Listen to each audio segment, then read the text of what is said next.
నేను తీసుకొని రాబోతున్నాను నీ దేవుని శబ్దం విన్నారు. దైవం పోల్ యోగించి ఆ కొరియా దేశంలో దేవుడు పాల్ యోగించోను దేవుడు లేపారు. അതിനുശേഷം വീണ്ടും ആ ദൈവദാസന്മാർ പ്രാർത്ഥിച്ചു. మరలా ఆ అభిషక్తులందరూ కూడా కూడి ఉపవాసంతో ప్రార్థన చేశారు. അപ്പോൾ ദൈവം അവരോട് ഒരു രാജ്യത്തെ കുറിച്ച് പറഞ്ഞു. మరలా దేవుని శబ్దం ఒక రాజ్యం గురించి వారు విన్నారు. ఆ రాజ్యത്തിന്റെ పేరు ఇండియ എന്നായിരുന്നു. భారతదేశం.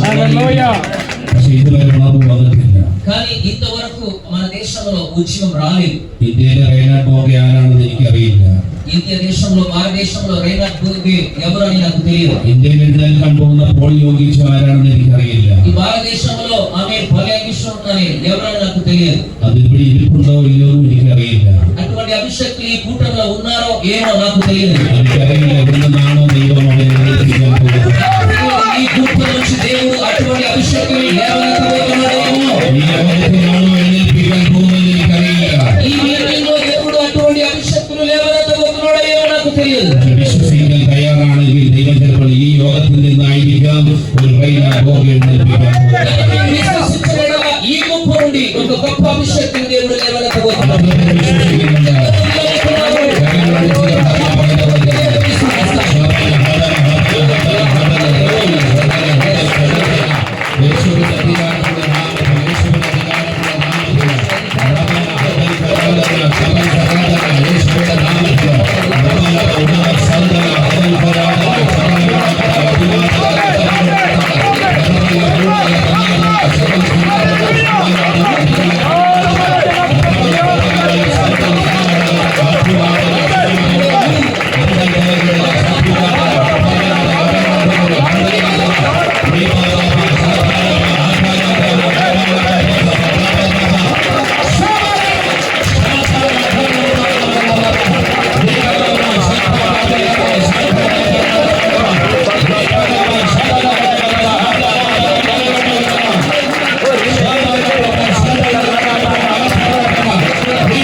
ഒരു മനുഷ്യൻ ദൈവത്തോട് പ്രാർത്ഥിക്കാൻ ആരംഭിച്ചു.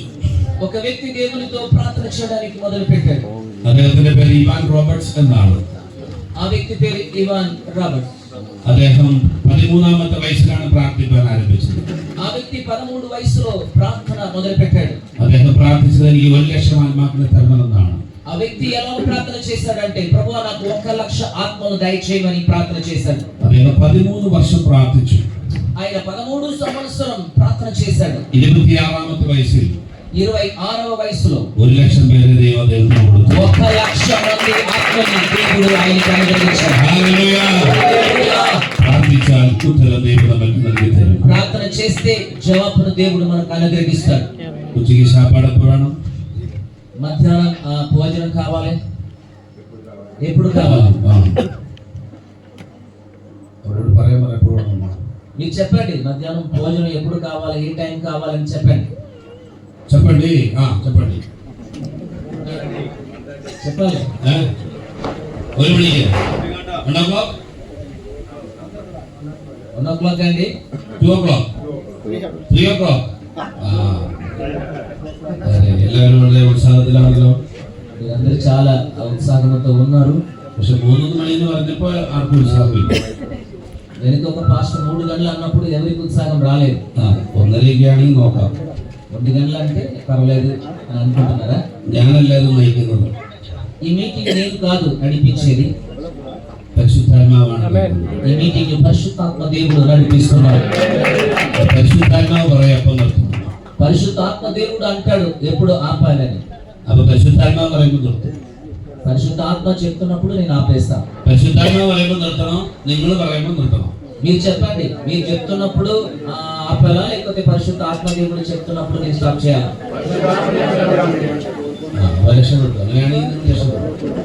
అంటే ఓకే, നമുക്കൊരു വാക്യം വായിക്കാം. మనం అందరూ దేవుని వాక్యమును ధ్యానిస్తాం. 3-వ అధ్యాయం 2 కొరింథీ లేఖనం 3-వ అధ్యాయం 2 కొరింథీ పత్రిక 3వ అధ్యాయం അതിന്റെ 5 മുതൽ 11 വരെയുള്ള വേദഭാഗങ്ങൾ. 2 కొరింథీ పత్రిక 3వ అధ్యాయం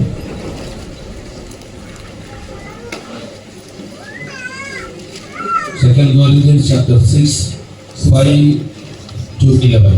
6 Chapter 3 ఓకే.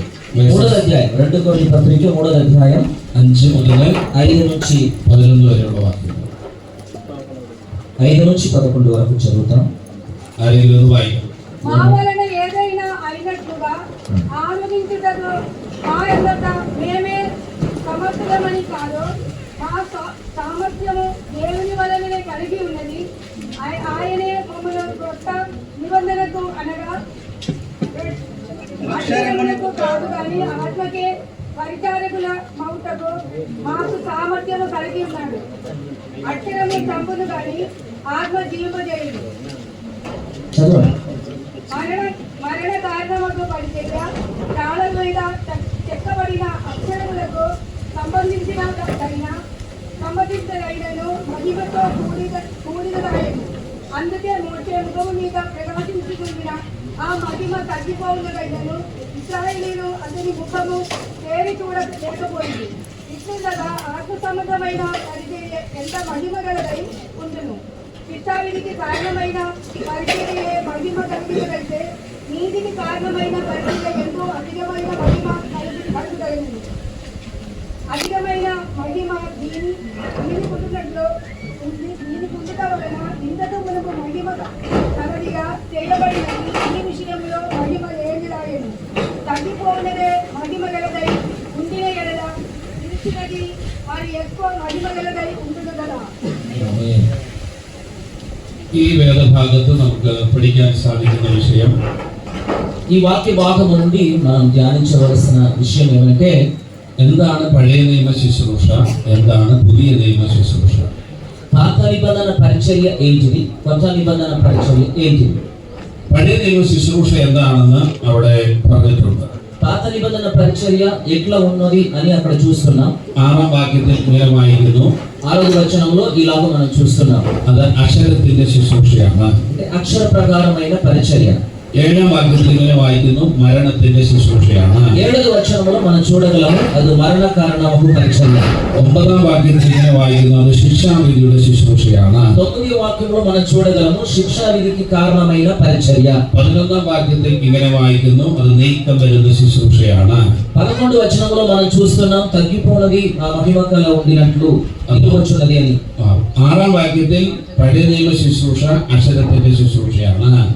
పాత నిబంధన పరిచర్య 6వ వాక్యంలో అక్షర ప్రకారమైన పరిచర్య. ഞാനൊരു അധ്യാപകനായതുകൊണ്ട് ഞാൻ ചോദ്യം ചോദിക്കും. నేను ఒక అధ్యాపకుడు అంటే నేను బోధకుడు కాబట్టి టీచర్ కాబట్టి నేను మిమ్మల్ని క్వశ్చన్ అడుగుతూనే ఉంటాను. അപ്പോൾ നിങ്ങൾ ఉత్తరం പറയണം, ഞാൻ പഠിപ്പിച്ചു കഴിയുമ്പോൾ. కనుక నేను నేర్పించిన తర్వాత బోధించిన తర్వాత నేను క్వశ్చన్ అడుగుతాను, మీకు సమాధానం చెప్పాలి. അപ്പോൾ വേണമെങ്കിൽ എഴുതി എടുത്തോണം. కావాలంటే మీరు నోట్బుక్ లో రాసుకోవచ్చు. എഴുതി എടുത്തു കഴിഞ്ഞാൽ ചോദ്യം ചോദിക്കുമ്പോൾ ഉത്തരം പറയാൻ പറ്റും. మీరు రాసుకుంటే నేను క్వశ్చన్ అడుగుతున్నప్పుడు ఈజీగా చూసి నాకు చెప్పవచ్చు. അപ്പോൾ ഒന്നാമത്തത്, ഇത് പഴയ നിയമ ശുശ്രൂഷ അക്ഷരത്തിന്റെ ശുശ്രൂഷയാണ്. సో పాత నిబంధన పరిచర్య అక్షర ప్రకారమైన పరిచర్య. അത് 6ാം വാക്യത്തിൽ കാണാൻ സാധിക്കും. 6వ వాక్యంలో మనం చూడగలం. 7ാം വാക്യത്തിലാണ് പഴയ നിയമ ശുശ്രൂഷ മരണത്തിന്റെ ശുശ്രൂഷയാണ്. మరణ కారణముకు పరిచర్య 7వ వాక్యంలో మనం చూస్తున్నాం. 9ാം വാക്യത്തിൽ ശിക്ഷാവിധിയുടെ ശുശ്രൂഷയാണ്. ശിക്ഷാവിധിയുടെ శిక్షావిధికి కారణమైన పరిచర్య అని 9వ వచనంలో చూస్తున్నాం. 11ാം വാക്യത്തിൽ പറയുന്നത് നീക്കം വരുന്നതാണ്. నిలిచినది.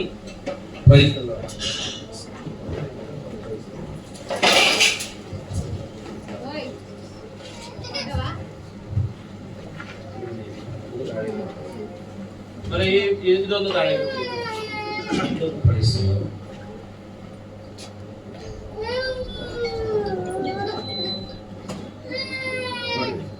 നടുക്ക് നടുക്ക്.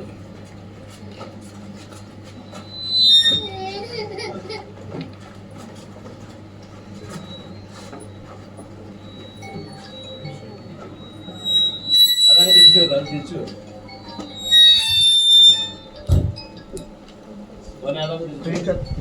స్పీకర్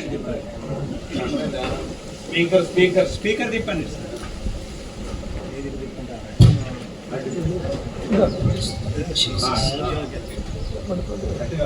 അപ്പൊ 11ാമത്തെ വാക്യത്തിൽ നമുക്ക് വായിക്കുന്നത് അത് നീക്കം വരുന്നതാണ്. 11 వచనములో నిలుచున్నది ఒక మహిమకరమైన పరిచయం. 11 వచనం. അവിടെ നീക്കം, ശുശ്രൂഷ, പഴയ നിയമ ശുശ്രൂഷ നീക്കം വരുന്നതാണ്. తగ్గిపోనదా? తగ్గిపోనది. 11ാമത്തെ വാക്യത്തിൽ അത് നീക്കം വരുന്ന ശുശ്രൂഷ. తగ్గిపోనది. കൂടാതെ പഴയ നിയമ ശുശ്രൂഷ ലഭിക്കണമെങ്കിൽ ഒരു കുടുംബത്തിൽ, ലേവി കുടുംബത്തിൽ ജനിക്കണം. పాత నిబంధన పరిచర్యలో మనకు దొరకాలంటే, లభించాలంటే లేవి కుటుంబంలో జన్మించాలి. എങ്കിൽ മാത്രമേ ഈ ശുശ്രൂഷ ചെയ്യാൻ പറ്റുകയുള്ളൂ. లేవి కుటుంబంలో జన్మిస్తేనే పాత నిబంధన పరిచర్య చేయడానికి వీలవుతుంది. ഇനി അടുത്തത് പഴയ നിയമ ശുശ്രൂഷയ്ക്ക് ഒരു മൂടുപടമുണ്ട്. పాత నిబంధన పరిచర్యలో ముసుగు ఉంది. അപ്പൊ അതിനൊരു പരിധിയുണ്ട്, അതിന്റെ അപ്പുറം ശുശ്രൂഷിക്കാൻ പറ്റില്ല. దానికి ఒక పరిమితి ఉంది, దానికి తర్వాత మనం పరిచర్య చేయలేము. എന്നാൽ പുതിയ നിയമ ശുശ്രൂഷ എന്താണ്? కానీ కొత్త నిబంధన పరిచర్య అంటే ఏంటి? പഴയ നിയമ ശുശ്രൂഷ എന്താണെന്നാണ് നമ്മൾ ആ വാക്യങ്ങളിൽ നിന്ന് മനസ്സിലാക്കിയത്. എന്നാൽ പുതിയ നിയമ ശുശ്രൂഷ, യേശുക്രിസ്തുവിന് ശേഷമുള്ള ശുശ്രൂഷ എന്താണെന്ന് അവിടെ പറഞ്ഞിട്ടുണ്ട്. పాత నిబంధన పరిచర్య ఏంటిది అని నేను వాక్యంలో ఉన్నదని మీకు చూపించాను. కానీ కొత్త నిబంధన పరిచర్య యేసుక్రీస్తు ద్వారా మనకు ఎలా లభిస్తుంది అని మనం చూడగలం. ഒന്ന്, അത് ആത്മാവിന്റെ ശുശ്രൂഷയാണ്. కొత్త నిబంధన పరిచర్య ఏమంటే ఆత్మ సంబంధమైన పరిచర్య. 6ാമത്തെ വാക്യത്തിലും 8ാമത്തെ വാക്യത്തിലും നമുക്കത് കാണാൻ സാധിക്കും. പുതിയ നിയമ ശുശ്രൂഷ ആത്മാവിന്റെ, പരിശുദ്ധാത്മാവിൽ നിറഞ്ഞുള്ള ശുശ്രൂഷയാണ്. కొత్త నిబంధన పరిచర్య 6, 8 వచనములో మనం చూస్తున్నాం. పరిశుద్ధ ఆత్మ చేత నింపబడి చేస్తున్న పరిచర్య. രണ്ടാമത് 8ാമത്തെ വാക്യത്തിൽ ഇങ്ങനെ കാണുന്നു, അത് തേജസ്സുള്ള ശുശ്രൂഷയാണ്. రెండవది 8 వచనములో మనం చూస్తున్నాం, మహిమ కలదై ఉన్న పరిచర్య అని. പുതിയ നിയമ ശുശ്രൂഷ അത് തേജസ്സുള്ള శుశ్రూషയാണെന്ന് 8ാമത്തെ വാക്യത്തിൽ നമുക്ക് മനസ്സിലാക്കാൻ സാധിക്കും. 8 వచనములో కొత్త నిబంధన పరిచర్య ఎట్లా ఉన్నదంటే మహిమ కలిగిన పరిచర్యగా ఉంటుందని చూస్తున్నాం.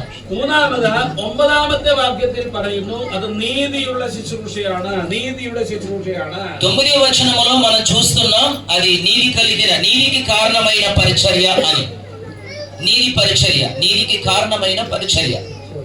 അതിന്റെ 11ാമത്തെ വാക്യത്തിൽ ഇങ്ങനെ കാണുന്നു, അത് നിലനിൽക്കുന്ന ശുശ്രൂഷയാണ്. 11వ వచనములో మనం చూస్తున్నాం, నిలుచుచున్న పరిచర్య అని. അത് പഴയ നിയമ ശുശ്രൂഷയ്ക്ക് പരിധിയുണ്ട്, పాత నిబంధన పరిచర్యకు పరిమితి ఉంది. എന്നാൽ പുതിയ നിയമ శుశ్రൂഷയ്ക്ക് പരിധിയില്ല, അത് നിലനിൽക്കുന്ന ഒരു శుశ్రൂషയാണ്. కానీ కొత్త నిబంధన పరిచర్యకు పరిమితి లేదు, కానీ అది నిలుచుచున్న పరిచర్య. ഇനി പുതിയ നിയമ ശുശ്രൂഷ కొత్త నిబంధన పరిచర్య ദൈവത്തിൽ നിന്ന് ലഭിക്കുന്നതാണ്. దేవుని దగ్గర నుంచి పొందుకున్న పరిచర్య. പഴയ നിയമ ശുശ്രൂഷ ഒരു കുടുംബത്തിൽ ജനിച്ചാലേ ലഭിക്കുകയുള്ളൂ. పాత నిబంధన పరిచర్య ఒక కుటుంబంలో జన్మిస్తేనే ఆ పరిచర్య లభిస్తుంది. അങ്ങനെ ആയിരുന്നെങ്കിൽ നമുക്ക് ആർക്കും ശുശ്രൂഷ ലഭിക്കില്ലായിരുന്നു. ఒకవేళ ఆ లేవి కుటుంబంలో జన్మిస్తేనే పాత నిబంధన పరిచర్య అంటే మనకి ఈ పరిచర్య ఇప్పుడు మనకు లభించదు. ഇവിടെ ലേവി കുടുംബത്തിൽ ജനിച്ചവരൊക്കെ കൈവൊക്കെ. ఇక్కడ లేవి కుటుంబంలో జన్మించిన వారు ఎవరు ఉంటే చేయి పైకెత్తండి. ആരുമില്ല, ఎవరు లేరు.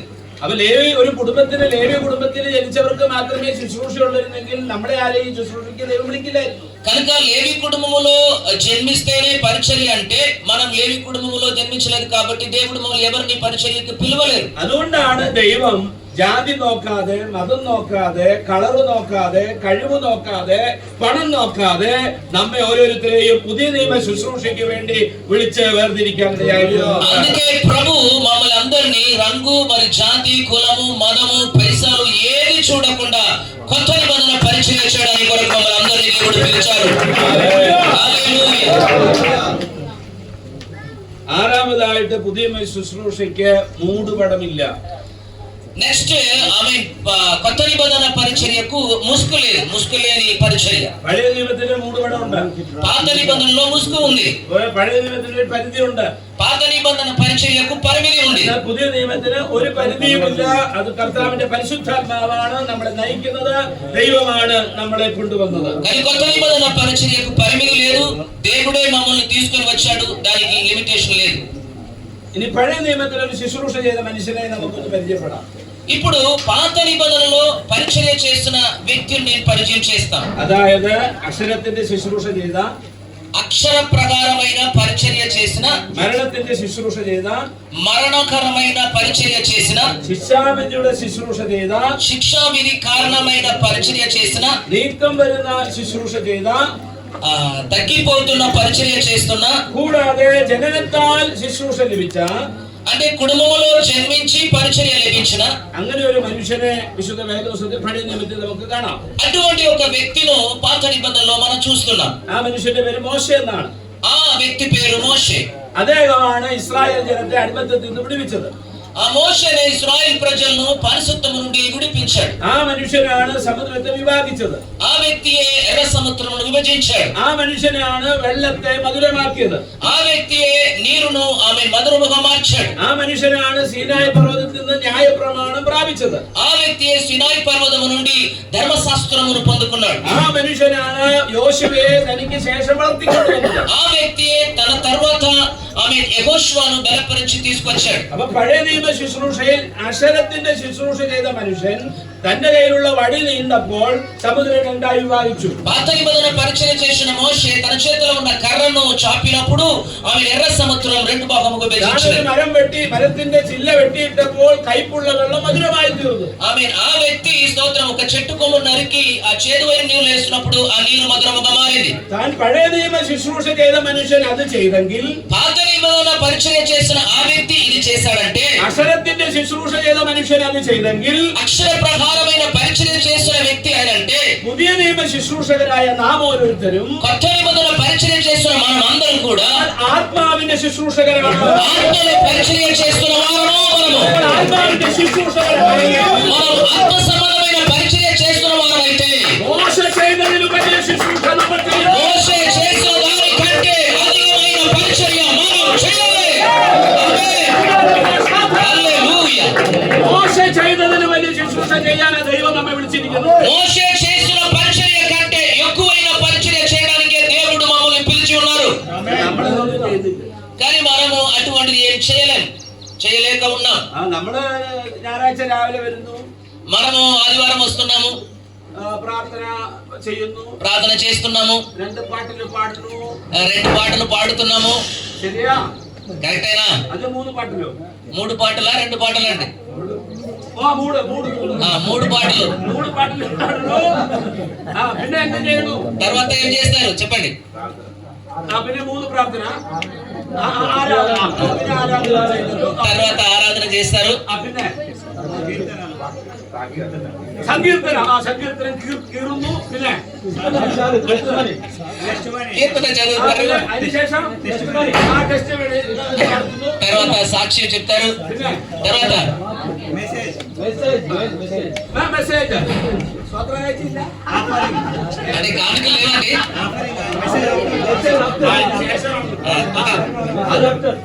ആഫ്റ്റർ മെസ്സേജ് സ്വതന്ത്രം കഴിച്ച. അതിനുശേഷം కానుకలు. తర్వాత അപ്പൊ ഈ ഞായറാഴ്ച ഇത് തന്നെയല്ലായിരുന്നോ? అంటే ఈ ఆదివారం ఇట్లే కదా, ఈ క్రమమే కదా జరిగింది. അടുത്ത ഞായറാഴ്ച ഇത് തന്നെയല്ലേ? వచ్చే ఆదివారం ఇదే కదా, അല്ലേ? അതിന്റെ അടുത്ത ഞായറാഴ്ച ഇത് തന്നെയല്ലേ? ఇంకా నెక్స్ట్ ఆదివారం ఇదే కదా. ആണല്ലോ. చెప్పండి. അല്ലേ? അതിനാണോ ദൈവം വിളിച്ചത്? అందుకొరకైనా దేవుడు మమ్మల్ని పిలిచారు. നമ്മൾ അതിനാണോ വിളിച്ചത്? అందుకొరకైనా దేవుడు పిలిచారు. ചപ്പട്ടി അതിന് വേണ്ടിട്ടാണ് വിളിച്ചത്. అందుకొరకైనా పిలిచారు അല്ല, కాదు. അതിനല്ല. దానికోసం. പോലെയുള്ള ശുശ്രൂഷ ചെയ്യാനല്ല ദൈവം നമ്മെ വിളിച്ചത്. ఎప్పుడు ఒకే విధిగా పరిచర్య చేయడానికి దేవుడు మమ్మల్ని పిలవలేదు. നമ്മെ ദൈവം വിളിച്ചത് പരിശുദ്ധാത്മാവിൽ പുതിയ നിയമത്തിന്റെ ശുശ്രൂഷ ചെയ്യാനാണ് വിളിച്ചത്.